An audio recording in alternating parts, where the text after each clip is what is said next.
Okay,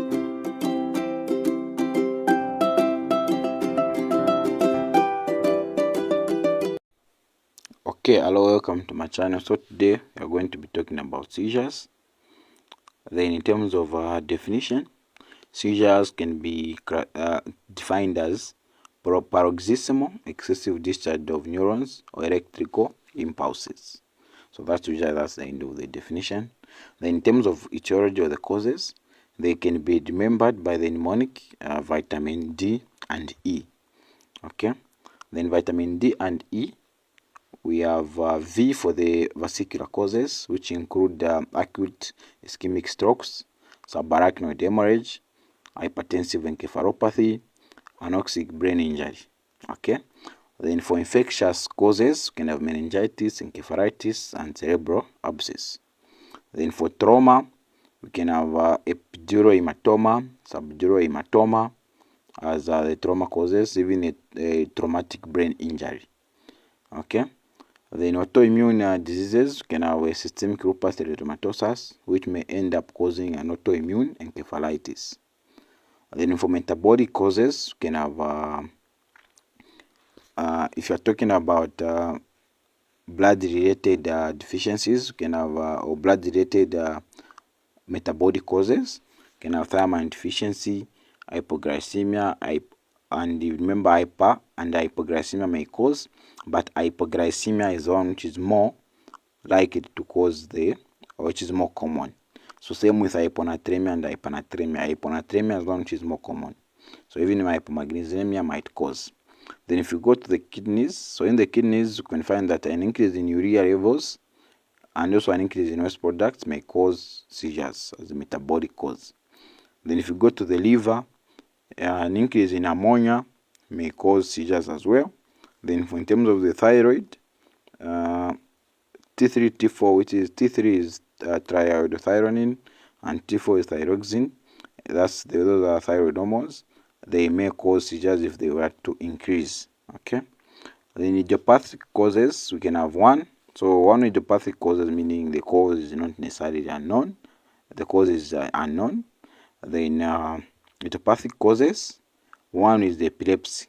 So epilepsy can be defined as having 2 or more unprovoked seizures occurring more than 24 hours apart.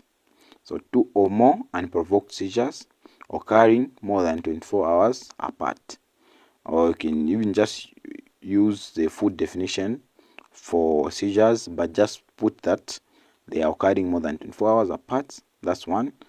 Then second, you have to say that they are unprovoked. Okay, that's epilepsy. So 2 or more unprovoked seizures occurring more than 24 hours apart. That's the one kind of cause for idiopathic seizures. Okay, then we can also have epileptic syndromes. So epileptic syndromes, we have West syndrome, Lennox-Gastaut syndrome, and juvenile myoclonic syndrome.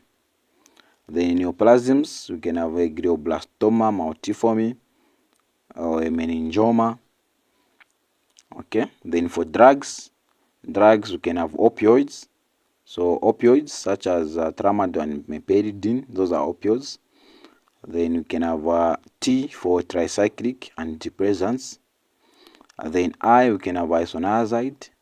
Then S, we can have salicylate toxicity, for instance, aspirin or ASA toxicity.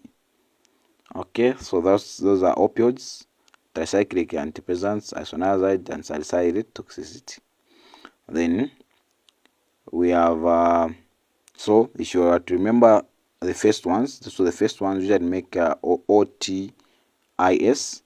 Okay, then opioids, tricyclic antidepressants, isoniazid, salicylate toxicity. Then for the other ones, they usually make combo. So C is for cocaine and kefpine. Then A is for amphetamine. M is for metronidazole. Then B is for benzo withdrawal. So meaning someone was taking either benzodiazepines, then they withdraw from taking. Then ethanol withdrawal is for alcohol. So alcohol may be methanol or ethanol. So if they were to go for methanol withdrawal, they may also start having seizures. Okay. Then others on D, we can have dementia, for instance, in Alzheimer's disease. We can also have from demyelinating diseases such as multiple sclerosis. Okay, but for specifically the drugs, how you can remember the drugs, we can have OTIS, CM,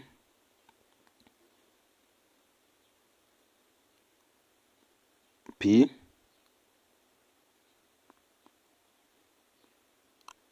so Otis Campbell. So the P, I think we even forgot the P for penicillins. Okay, that's some of the things you have to know. That's the mnemonic for drugs. So OTIS, CMP. So the P, I think we missed the P, which is for penicillins. Okay, then E is for eclampsia and everything else. So eclampsia is just preeclampsia with seizures. Then under everything else, that's where we have fever and of course roseola. So fever and seizure, fever and roseola. Then seizures caused by fever are known as febrile seizures. Okay, and that one I think we are going to make a separate tutorial on febrile seizures alone. Okay. Then in terms of pathophysiology, so the pathophysiology is usually tailored to GABA plus glutamate. So you have to know that these are the GABA is an inhibitory receptors. Then glutamate, these are excitatory neurons, or these are excitatory system. Then you have to know that initially when someone is having a seizure, they have to be over excitation of the glutamate receptor, specifically on the NMDA receptors, which may cause efflux of calcium inside the cells, which is positively charged, which may cause depolarization, and an action potential may be initiated. So initially there is an inhibitory process, so that if an action potential is initiated and someone has a movement, then in order to stop those movements, that's where the GABA receptors come in. So the GABA receptors, we also have their own receptors on the synaptic on the postsynaptic neurons, where now they also make chloride ions, which are negatively charged, to enter the postsynaptic neurons and depolarize those neurons. So which in turn make the neurons negatively charged, and they stop in terms of movement. But for someone with seizures, they may end up losing that inhibitory process. So specifically, an example we can give is in alcohol withdrawal syndrome. So you have to know that in alcohol withdrawal syndrome, so since we are not going to talk for the pathophysiology of everything, so specifically let me talk about the pathophysiology of alcohol withdrawal syndrome in terms of seizures.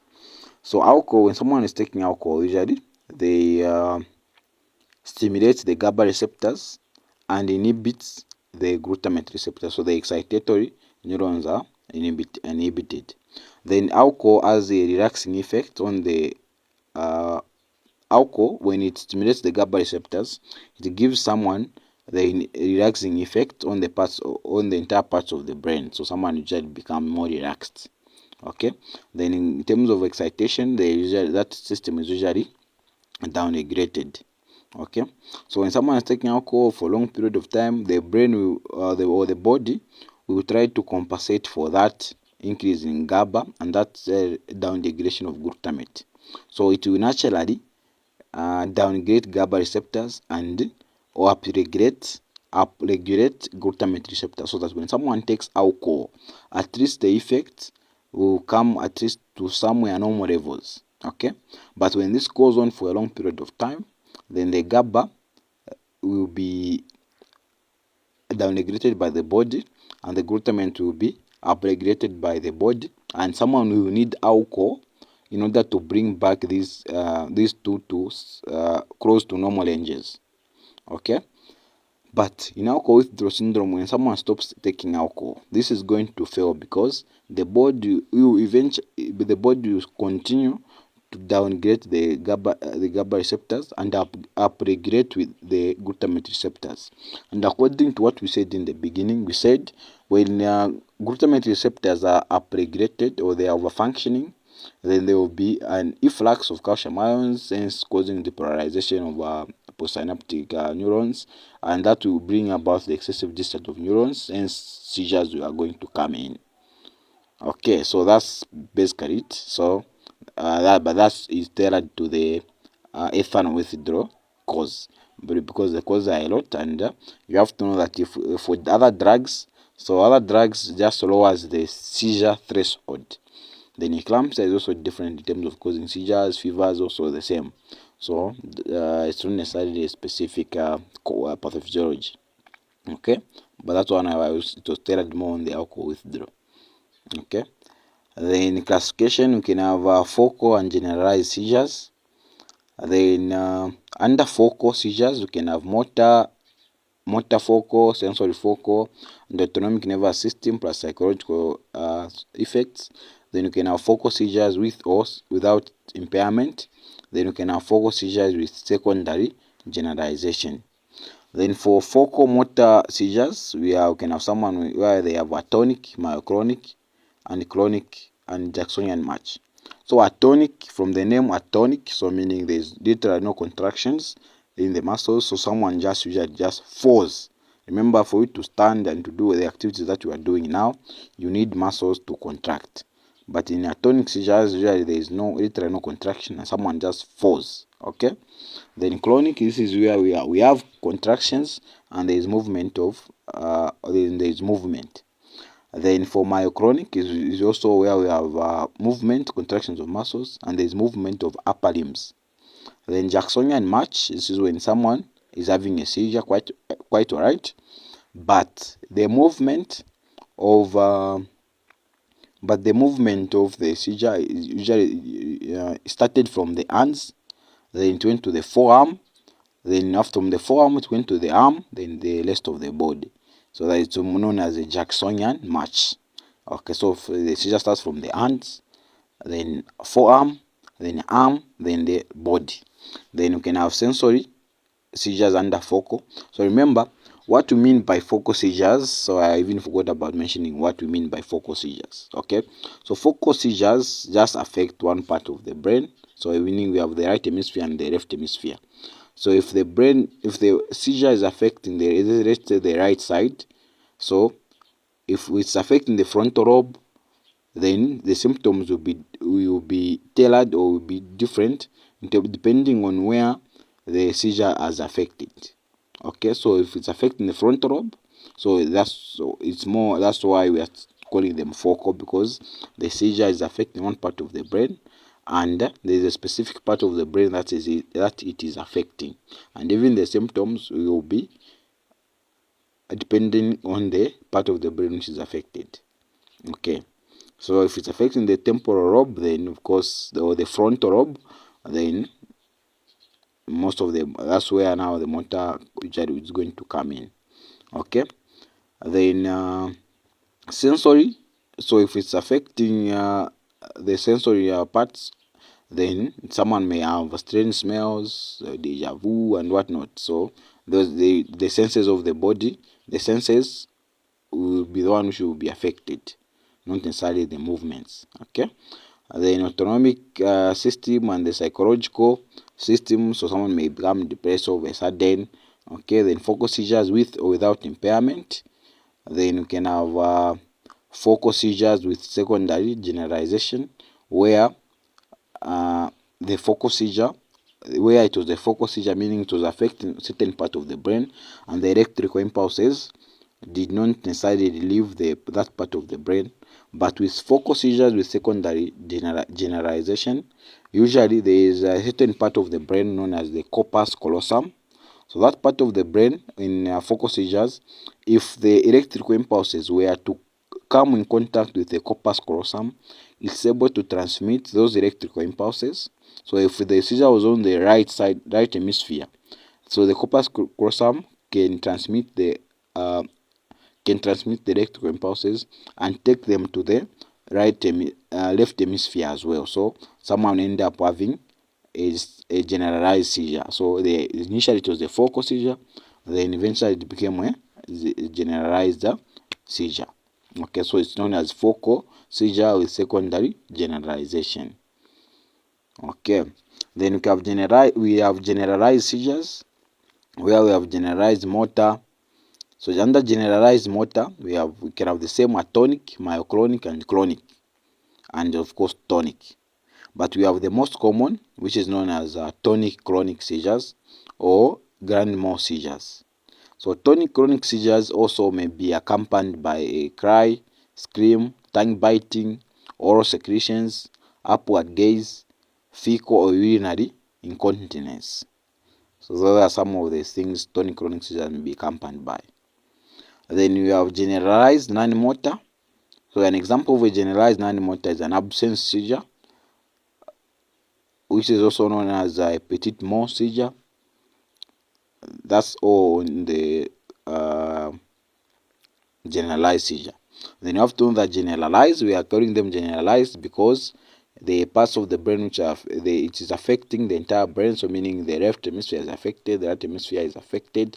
There is firing of neurons, electrical impulses, parts of the brain. Okay. Then phases of seizures. So phases of seizures, specifically we have, in terms of phases of seizures, we have the pre-ictal phase, the ictal phase, and the post-ictal phase. So the pre-ictal phase usually starts from a trigger. Then if it's a focal seizure, then someone will develop an aura. So meaning someone may have nausea, deja vu, automatism, chewing or lip smacking, or even a strange smell. So someone is just having a strange smell. So all these things occur in the pre-ictal phase. So meaning before the seizure phase. Okay, that's what we are calling it. Then the ictal phase is the seizure phase. So when someone is actually having the seizure. So ictal phase, but it is dependent whether someone is having a generalized seizure or focal seizure.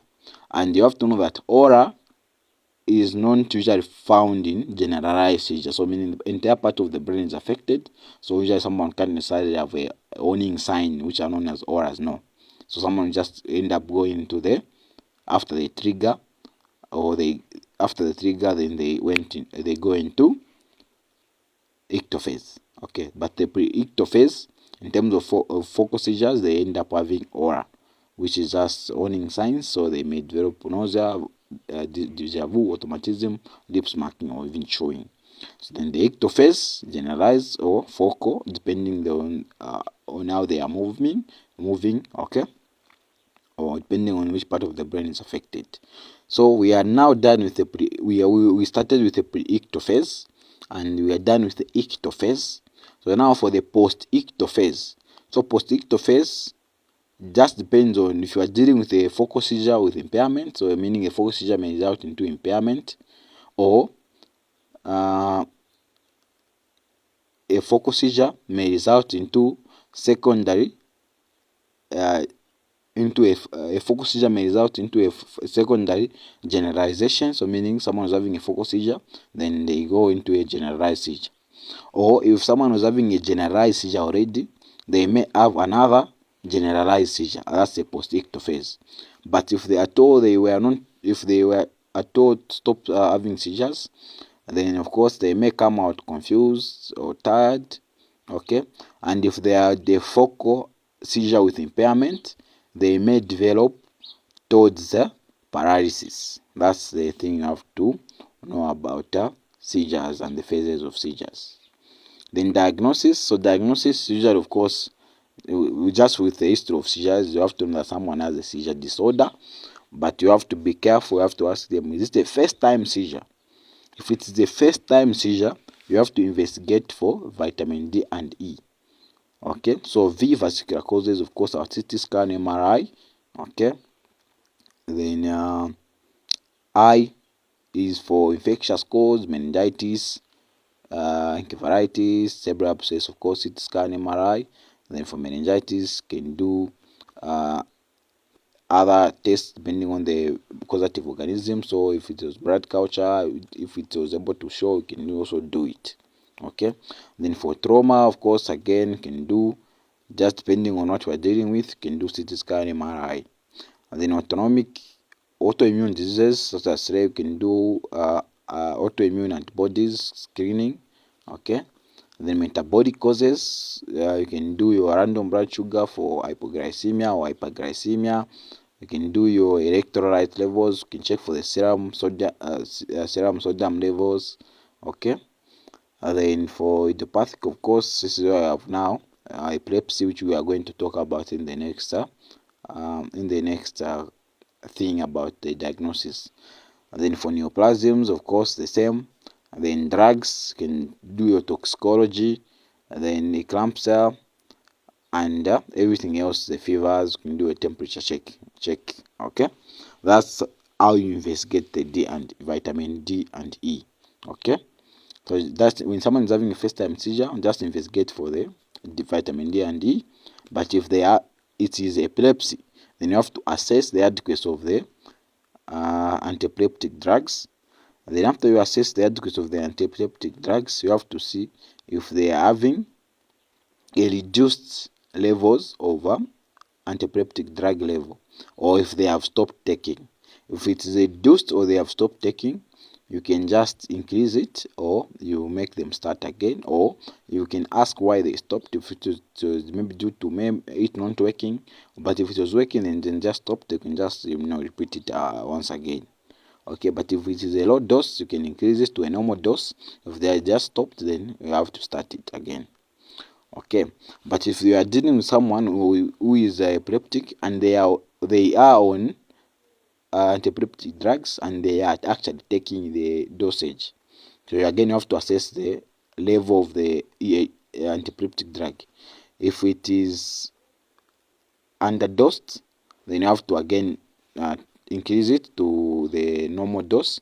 Or if it was a normal dose but there is really a line for you to actually increase. For instance, let's say someone comes, they were taking carbamazepine to 100, so meaning you can actually even increase it to 200. Okay, but if someone comes, they are already on maxed dose and they are still having seizures, then you can just switch to another antiepileptic drug. Or if at all you rule out all these problems, you can just check for the causes why someone is having seizures despite the medications. You can try to find maybe there could be a cause. Okay, then in terms of treatment, of course, you just use antiepileptic drugs. So we have barbiturates such as phenobarbital, methylbarbital, and primidone. Then we can have, but I'll just focus on the most common. We can have immunostimulants such as carbamazepine. Can have aliphatic carboxylic acid such as valproic acid or sodium valproate. Can have benzodiazepines such as clonazepam and diazepam. Okay, then we have newer drugs such as topiramate, lamotrigine. Okay, there are a lot of drugs. So even levetiracetam and whatnot. So there are a lot of drugs which people can use. That's why I don't want to spend a lot of time explaining these drugs. Okay, then just follow the hospital guidelines for what drugs to use. Okay, and I think for epileptic drugs, in terms of how they work, I think we are just going to make a video on that one. Okay, just watch out. There will be a video coming on the drugs used in the epileptic antiepileptic drugs, their mode of action and how they occur and whatnot, and their classes. Are they sodium channel blockers or what? Okay, are they selective serotonin reuptake inhibitors or what? Okay, then we have another important thing, which is status epilepticus. So status epilepticus can be defined in two ways. So we can define it as seizures that are lasting 5 minutes or more, or we can define it as recurrent seizures with no return to baseline. So one is that someone may have a seizure which is lasting 5 minutes or more. Long time ago they used to say 25 minutes, but now it's seizures lasting 5 minutes or more. The next is you can have recurrent seizures with no return to baseline. So recurrent seizures with no return to baseline. Okay, so someone is having seizure upon seizure, but the patient is not returning to baseline. Then in terms of treatment, there are a lot of algorithms, but this is just one I managed to get. But for you, you can just follow your hospital guideline. Then you have to know that when someone is having status epilepticus, then they're having tonic clonic seizures. So you have to look for any reversible causes. So you have to treat reversible causes such as hypoglycemia, hyponatremia, or eclampsia. So just treat reversible causes. Then provide supportive care, airway support, oxygen, respiratory and cardiac monitoring, IV access, and IV fluid if required. Then even if within 5 minutes the patient is within the same 5 minutes the patient is having seizures, you can start with a benzodiazepine. Okay, so the benzodiazepine, there are a lot of the benzodiazepines, but you can start with midazolam, or which of course in this algorithm is the one which has been started with. Okay, so other benzodiazepines such as diazepam is actually they are short acting. Okay, then if the patient is still having seizures or no response within 5 minutes or 10 minutes of IM injection, you can repeat the benzodiazepam. So you repeat the midazolam. Okay, then after you repeat the benzodiazepine and the patient is still having seizures, you can just change to another antiepileptic drug. So you can go for levetiracetam, phenytoin, sodium valproate. So you can just use any, and of course these ones you usually just focus on the ones which are currently available in your hospital guidelines. Okay, because if you are working in a setup where there is no midazolam, then of course you have to use other things. Okay, if it's phenobarbital you have started with, then you give phenobarbital, then you repeat phenobarbital. After you repeat phenobarbital, still seizuring, you change to another antiepileptic drug. That's how we usually roll. So meaning it's not always that you use midazolam alone. So just know that if you use a drug, you repeat it, someone still seizuring, you change it. Someone still seizuring, you maybe repeat that same dosage of the same drug. Someone is still seizuring, then just go to our last response. So if there is no response following antiepileptic drug, then you can go for general anesthesia, but only to be administered by those with advanced airway skills. Because general anesthesia, we have propofol and ketamine and other drugs may cause general anesthesia, but the patient has to be intubated, of course. So that's why they are saying want to be administered by those with advanced airway skills. Okay, so that's basically what I wanted to share on status epilepticus, but all in all, follow the guidelines and the medications available per hospital that we are working from. Okay, then thank you for watching. But before we end the tutorial, this is a scenario on how to take history when someone is having convulsions. So how do you take history when someone is having convulsions? Okay, so the history is that station 12. So a wife brings her unconscious husband to the emergency department claiming he has been convulsing. So take a relevant history. So of course demographics, name, age, occupation, residence, of course. But if in terms of relevant history, you can even just remove the name and the age, but the occupation and residence you may ask. Okay, you may ask.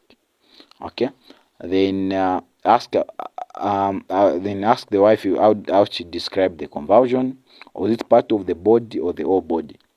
Okay, then during the convulsion, did he fall down? Okay, then what was he doing before the convulsion?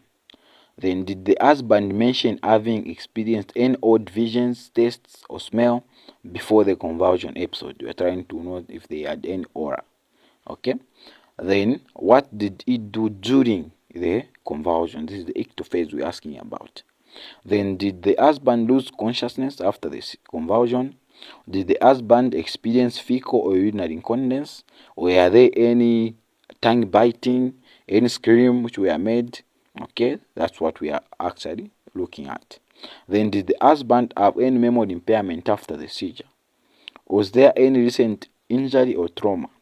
Then how did your husband feel after the convulsion? So this is the post-icto phase we're talking about. Okay, then how long did it take for him to get back to baseline condition? Okay, then how long did the convulsion last? Okay, and on how many times did he convulse? Okay, then you can even ask if it's the first time he's actually having this seizure, or he has actually had it before. Okay, then is there anything known to precipitate the convulsion? So is there anything known to precipitate the convulsion? Then does the patient eat pork or poorly cooked meat?